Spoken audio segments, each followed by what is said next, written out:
السلام علیکم ورحمۃ اللہ وبرکاتہ۔ ناظرین کرام، جیسے کہ یوٹیوب میں ہماری ویڈیوز وغیرہ ڈاؤن لوڈ ہوتی رہتی ہیں اور ہمارے جو ہے نا ویڈیوز وغیرہ آتی رہتی ہیں، لیکن ویڈیوز جیسے کہ میں اکثر اور بیشتر میں اپنے کہیں ادھر ادھر جانا ہو گیا، کوئی بلاگس وغیرہ بنا رہا ہوں، حالانکہ جو اس سے قبل میرا ایک بلاگ میں جو ہے نا یوٹیوب والوں نے انہوں نے اس میں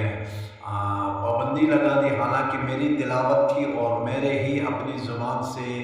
نعت رسول مقبول بلکہ مدینہ منورہ جانے کا ایک نعتیہ کلام میں نے پڑھا تھا، لیکن اس میں اسٹرائک لگا کر انہوں نے وہ کر دیا، حالانکہ 2 بلاگ بنے ہوئے تھے۔ تو ان کے یوٹیوب والوں کے بھی کچھ پالیسیز ہمیں سمجھ نہیں آئی، کیسی پالیسیز ان کی ہیں۔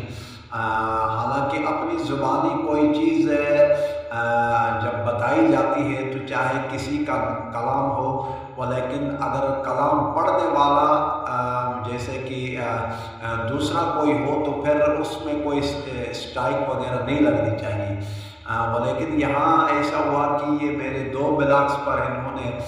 اسٹرائک لگا کر انہوں نے بلاگ کو مکمل طور پر وہ کر لیا۔ تو بہرحال چلو، یوٹیوب والوں کے اپنی ایک پالیسی ہے، میں نہیں کہہ سکتا، اس میں کوئی ایسی چیز نہیں تھی۔ حالانکہ میں ذاتی خود میری تلاوت تھی اور میں ڈرائیونگ بھی کر رہا تھا ساتھ اس کے تلاوت کے بعد جو ہے نا نعتیہ کلام تھا، نفیس الحسن شاہ صاحب کا کلام میں پڑھ رہا تھا، لیکن ذاتی میں نے اپنی ہی زبانی میں نے پڑھ لیا تھا، لیکن اس میں اسٹرائک لگا کر انہوں نے پریشان کر لیا۔ چلو بہرحال ان کی اپنی ایک پالیسی ہے، اس پالیسی کے مطابق جیسے وہ اپنی پالیسی جب ایسی کوئی پالیسی ہو تو پھر اسٹرائک لگا کر اس میں بتانا بھی چاہیے کہ بھائی یہ اس قسم کی اسٹرائک لگائی گئی ہے، اس وجہ سے لگائی گئی ہے۔ خواہ کا مطلب کہ اس قسم کے اسٹرائک جس میں مطلب کہ قانونی چارجوئی، یعنی قانون اور قانون کی بالادستی کو مد نظر رکھتے ہوئے ملکی قوانین کے خلاف ورزی اگر ہم کر نہیں رہے ہیں اور کلام بھی اپنی زبان سے پڑھ رہے ہیں تو پھر اس میں اسٹرائک کا کوئی جواز ہی نہیں بنتا۔ بہرحال میں یہ ان سے دستہ جو ہے نا یوٹیوب والوں سے گزارش کروں گا کہ اس سے پہلے جو میرے 2 بلاگس پر جو آپ حضرات نے اسٹرائک لگائی ہے، حضرات کرم اس میں نظر ثانی کر کے آپ دیکھ لیجئے گا، اس میں کوئی قانونی خلاف ورزی بالکل نہیں۔ میں خود ہی ڈرائیونگ کر رہا تھا، میں نے خود اپنی زبانی میں نے تلاوت کی ہے اور اپنی زبانی میں نے وہ کلام پڑھا ہے، ایسی کوئی بات ہی نہیں تھی۔ یہاں سے ایئرپورٹ جانے کا، ایئرپورٹ سے واپسی آنے کا، مطلب کہ میں نے ایک بلاگس بنایا تھا، بڑا اچھا بلاگ بنا ہوا تھا، لیکن اسٹرائک لگانے کا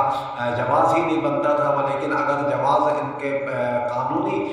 چارجوئی کے خلاف ورزی اگر میں نے کی تھی تو ان کو چاہیے تھا کہ وہ مجھے بتا دیتے کہ اس میں فلاں جگہ میں آپ نے قانونی خلاف ورزی کی ہے، ہمارے جو ہے نا یوٹیوب کے جو ہے نا خلاف ورزی پر آپ چل رہے ہیں، تو چلو میں آئندہ کے لیے اجتناب کر لیتا، لیکن ایسی کوئی ان کے طرف سے کوئی مجھے پیغام نہیں آیا، صرف انہوں نے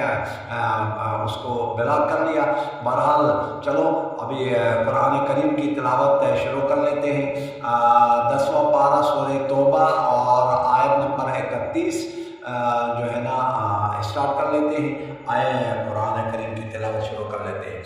اعوذ باللہ من بسم اللہ الرحمن الرحیم یریدون ان یطفئوا نور اللہ بافواہہم ویأبی اللہ الا ان یتم نورہ ولو کرہ الکافرون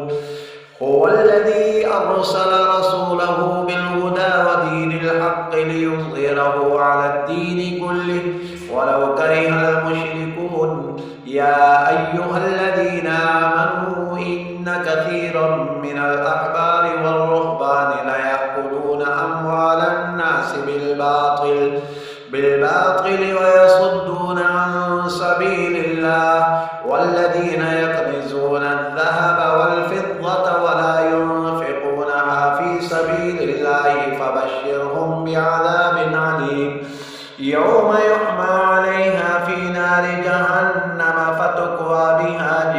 آباؤهم وجنوبهم وظهورهم هذا ما كنزتم لأنفسكم فذوقوا ما كنتم تكنزون إن عدة الشهور عند الله 12 شهرا في كتاب الله يوم خلق السماوات والأرض منها 4 حرم ذلك الدين القيم فلا تظلموا فيهن أنفسكم وقاتلوا المشركين كافة كما يقاتلونكم كافة واعلموا أن الله مع المتقين.